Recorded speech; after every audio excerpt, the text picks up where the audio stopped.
va faire algorithme de Dijkstra.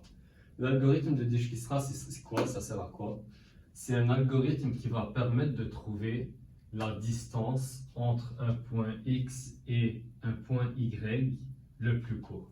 Ici, les points qu'on considère, ça va être les sommets qu'on a dans notre graphe. Donc, par exemple, la distance entre le sommet A et le sommet F, le plus court, le plus rapide. Comment on va faire ça? Tout d'abord, on va commencer par faire le tableau qu'on utilise dans le tableau de Dijkstra en fait. Comment ça fonctionne? Ici, vous voyez, on a 9 sommets, de A à I, A, B, C, D, E, F, G, H, I. Étant donné qu'on a 9 sommets, on va avoir ici le nombre d'itérations, on va avoir 9 itérations. Donc de 0, 1, 2, jusqu'à 8. Ça représente quoi? Ça représente le nombre d'arcs.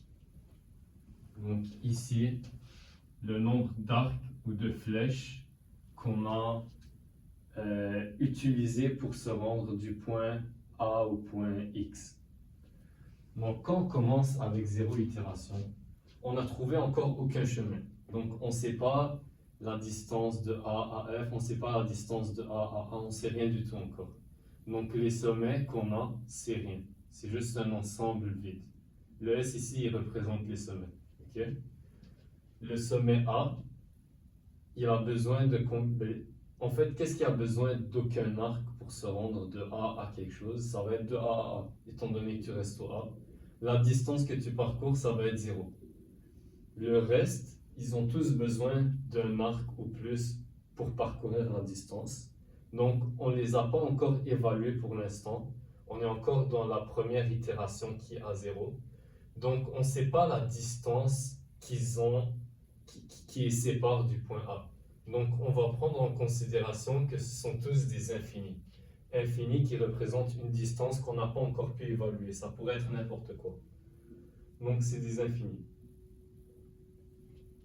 Ensuite, rendu à la première itération, on a trouvé la distance la plus courte à 0 itération, qui est A.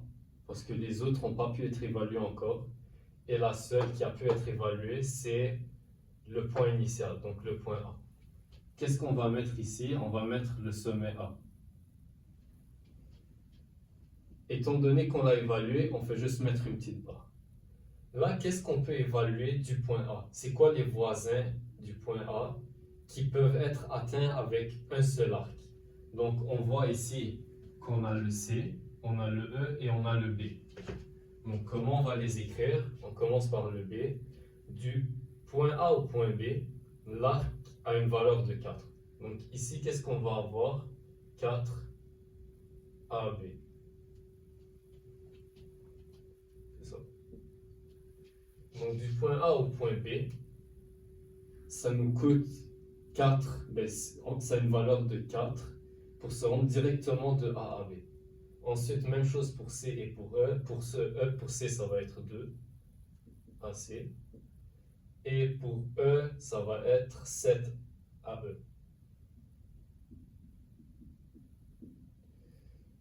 Les autres n'ont toujours pas pu être évalués. C'est des infinis. Qu'est-ce qu'on fait pour se rendre là? Là, on est rendu à 2 itérations. Avant de se rendre à 2 itérations, on va commencer par évaluer, dans la première itération, lequel des chemins qu'on a emprunté est le plus court. Donc, le chemin le plus court, celui qui a la plus petite valeur, ici, c'est le 2. C'est le C. De A à C, c'est une valeur de 2. Donc, on sait que lui, il ne peut pas y avoir de chemin plus court que lui pour se rendre de A à C. Donc, on ne peut pas passer par un autre sommet et revenir à un autre sommet ensuite. On va mettre un tiret pour le C, pour le A. Le sommet le plus court, mais le chemin le plus court, on a dit c'était de A à C, donc on rajoute C à l'ensemble des sommets, des chemins trouvés. Ça représente comme des chemins qu'on a trouvés, en quelque sorte. Rendu là, on va évaluer les voisins de C par rapport à A. Donc par exemple, ici on est parti du point A. On s'est rendu au point C, c'est le chemin le plus court qu'on a trouvé parmi les 3 chemins qu'on a. Du point C, jusqu'où on peut se rendre? on peut se rendre ici jusqu'au point A, on peut revenir au point A, et on peut se rendre jusqu'au point E. Okay? Donc, le chemin de A vers B, il reste inchangé. On a toujours 4AB parce qu'on n'a pas trouvé de chemin plus court. Le chemin vers D, même chose, on n'a toujours pas de chemin vers D, ça reste l'infini. Le chemin vers E, par contre, on avait que de A à E, ça avait une valeur de 7. Étant donné que maintenant on peut passer de A à C et de C à E, on voit que la valeur du chemin ACE est de 2 plus 4, ce qui nous donne 6.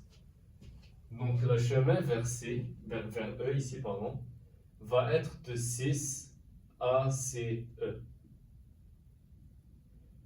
Étant donné qu'il est plus court que le 7 AE, on va garder cet itinéraire qui est plus court et on va continuer. Donc vers F, on n'a toujours pas de chemin, G non plus, H et I. On est rendu maintenant à 3 itérations. On a trouvé que le chemin le plus court dans cette ligne-là, c'était le AB, qui avait une valeur de 4. Donc on avait maintenant A, B, C comme ensemble de chemins les plus courts. On peut mettre les tirets pour les chemins qu'on a trouvés. Étant donné que maintenant on a trouvé le chemin le plus court de A vers B, qui est de 4, on peut maintenant faire la même chose qu'on a fait avec le C, mais avec le B.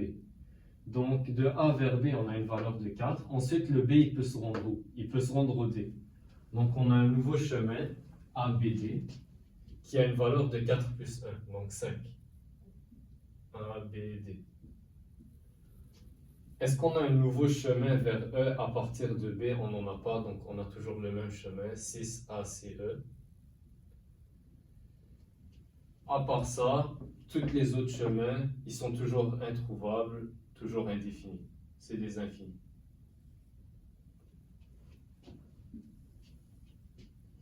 Et on continue ainsi de suite. Rendu à 4 itérations, maintenant, on trouve que le chemin le plus court qu'on a, c'est le de A vers D, qui a une valeur de 5. Donc on a ici A, B, C, D.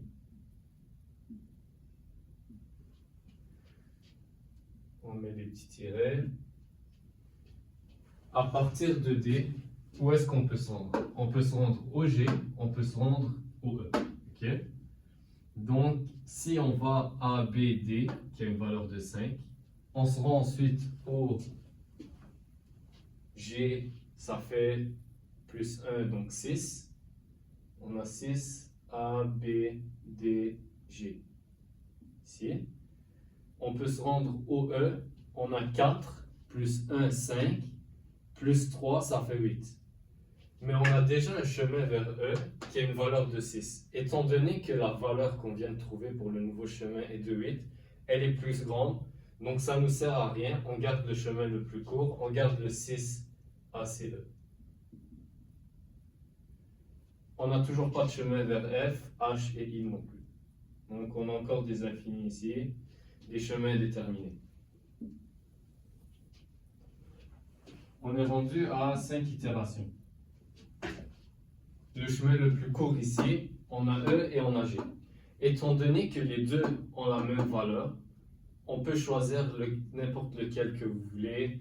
Si vous avez une préférence, si vous voulez aller par ordre alphabétique, ça ne change rien parce qu'au final, on arrive au même résultat. Donc on pourrait tout